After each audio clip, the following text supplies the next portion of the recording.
Magandang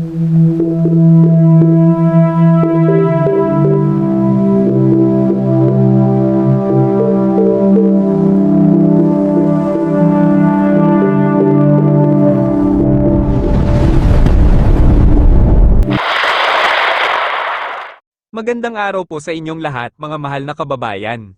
Bilang pasimula ng ating bagong taon, nagdarasal tayo na ang araw na ito ay magdala ng kaligtasan at kaganhawahan sa bawat tahanan.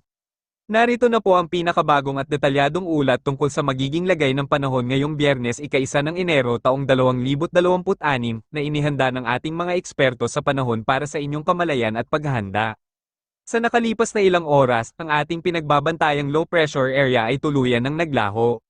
Dahil dito, sa kasalukuyan, walang anumang LPA na ating minomonitor, kapwa sa loob at labas ng Philippine Area of Responsibility. Gayunpaman, huwag po tayong magpakarelax dahil patuloy pa rin ang pag-iral ng dalawang mahahalagang sistema ng panahon sa ating bansa.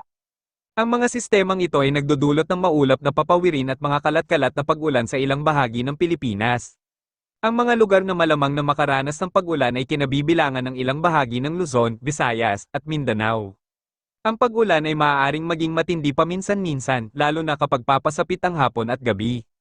Sa makatuwid, lubos nating hinihikayat ang ating mga kababayan na manatiling alerto at maghanda para sa mga biglaang buhos ng ulan. Maaari itong magdulot ng pagbaha sa ilang mababang lugar at pagguho ng lupa sa mga lugar na madaling kapitan nito.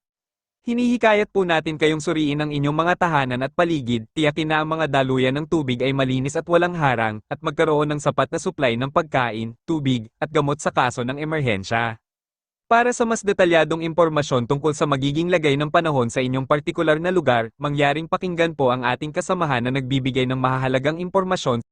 Sa wakas, nais nating iparating ang ating maligayang pagbati ng bagong taon sa inyong lahat. Naway ang taong ito ay magdala ng kasaganaan, kalusugan, at kaligtasan sa bawat isa sa atin. Maraming salamat po sa inyong oras at pagtitiwala sa ating ulat. Ingat po kayo palagi, at manatiling alerto sa pabago-bagong lagay ng panahon. Narito ang ulat sa lagay ng panahon. Base nga sa ating latest satellite animation ay wala masyadong makakapal na kaulapan dito sa may malaking bahagi ng Luzon. At dahil pa rin yan sa direktang epekto ng northeast monsoon dito sa may northern and central Luzon. Yung makakapal naman na kaulapan na nakikita natin ngayon dito sa may Palawan at mangilan-ngilang bahagi ng Visayas at Mindanao ay direktang epekto naman yan ng easterlies o yung hangin na galing sa Pasipiko na siya nakakaapekto sa nalalabing bahagi pa ng ating bansa. Asahan nga natin na dito sa may Catanduanes, Camarines Norte at Camarines Sur, maaaring magkaroon pa rin tayo ng mga kalat-kalat na mga pag-ulan, pagkidlat at pagkulog at makulimlim na panahon dala ng shear line. At sa nalalabing bahagi naman ng Bicol Region, asahan din natin yung matataas na tsansa ng mga katamtaman hanggang sa mga malalakas na mga pag-ulan. Yan naman ay direktang epekto naman ng easterlies. Dito naman sa bahagi ng Mindoro, Marinduque at Romblon, although naaapektuhan ng easterlies, asahan nga lamang natin yung tsansa ng mga pulupulo at mga panandaliang mga pag-ulan, pagkidlat at pagkulog, lalong-lalo na nga sa hapon at gabi. At sa nalalabing bahagi nga ng Luzon, dahil sa direkta pa ring epekto ng northeast monsoon, asahan nga lang natin yung tsansa ng mga pulupulong mahihinang mga pag-ulan at generally fair weather, mayroon lang tayong bahagyang maulap hanggang sa maulap na kalangitan. Nananatili pa rin nga na mababa ang temperatura dito sa may northern Luzon na kung saan sa may Tuguegarao umaabot ng 20 to 30 degrees Celsius sa may Lawag, 20 to 29 degrees Celsius at sa may Baguio City, 15 to 23 degrees Celsius. Dito naman sa Metro Manila, ang temperatura umaabot 23 to 30 degrees Celsius. Sa magiging lagay naman ng panahon sa may bahagi ng Palawan at buong Visayas, asahan nga natin yung patataas na tsansa ng mga pag-ulan, pagkidlat at pagkulog dala ng easterlies. At dito naman sa buong Mindanao, although naapektuhan ng easterlies, meron lamang yung tsansa ng mga pulupulo at mga panandaliang mga pag-ulan, pagkidlat at pagkulog at generally fair weather, lalong-lalo na nga kapag umaga.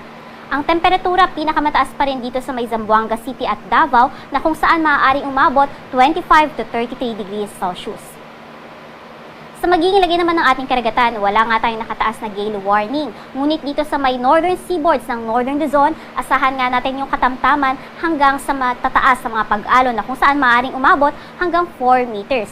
Kaya naabisuhan po natin yung mangingisda at maliliit na sasakyang pandagat na mag-ingat po sa paglalayag at maaaring dahil nga sa paglakas ng northeast monsoon, posible tayo muli magtaas ng gale warning dito sa may extreme northern Luzon na seaboards. Kaya inaabisuhan po natin yung patuloy na pag-antabay nga sa hinggil nga sa pagtataas ng gale warning. At sa nalabing bahagi nga ng seaboards ng ating bansa, asahan nga lamang yung banayad hanggang sa katamtaman ng mga pag-alon. Sa magiging lagay naman ng panahon sa susunod na 3 araw dito sa may bahagi ng Luzon, asahan nga natin na although dito sa may Metro Manila magiging maganda pa yung panahon bukas, ngunit pagsapit ng Friday ay magkakaroon na nga tayo ng tsansa ng pagkulimlim ng panahon at mga tsansa ng mga pag-ulan o mahihinang mga pag-ulan dala nga ng pagbugso o paglakas ng northeast monsoon. Kasama nga dyan na makararanas na mahihinang mga pag-ulan ang malaking bahagi ng Central Luzon at maging dito nga sa may Calabarzon. Ngunit agad din namang gaganda yung panahon pagsapit ng weekends, andyan lamang yung tsansa ng mga pulupulong mahihinang mga pag-ulan. Dito naman sa may Baguio City at malaking bahagi ng Cordillera, asahan nga natin yung patuloy na magandang panahon.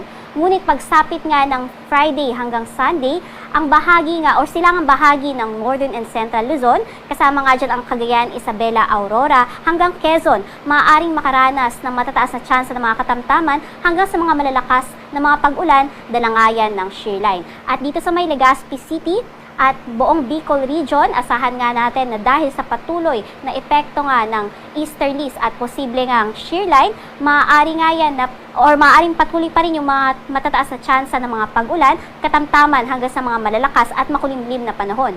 Kaya inaabisuhan din po natin ang ating mga kababayan dito sa may Southern Luzon o silangang bahagi ng Southern Luzon na mag-ingat po sa mga malalakas na mga pag-ulan. Sa may bahagi naman ng Visayas, sa susunod na 3 araw, asahan din po natin na malaking bahagi ng Visayas ang makararanas ng magandang panahon. Pwera na nga lamang dito sa may Tacloban City at buong Eastern Visayas na kung saan kasabay ng paglakas ng Northeast Monsoon, magkakaroon na ng matataas na tsansa ng mga katamtaman hanggang sa mga malalakas na mga pag-ulan pagsapit ng weekend. At sa buong Mindanao, patuloy pa rin nga yung generally fair weather. Andyan lamang yung tsansa ng mga pulo-pulo at mga panandaliang mga pag-ulan, pagkilat at pagkulog sa susunod na 3 araw. Dito sa Kalakhang, Maynila, ang araw ay lulubog ng alas 5:37 ng hapon at sisikat naman ng alas 6:21 ng madaling araw.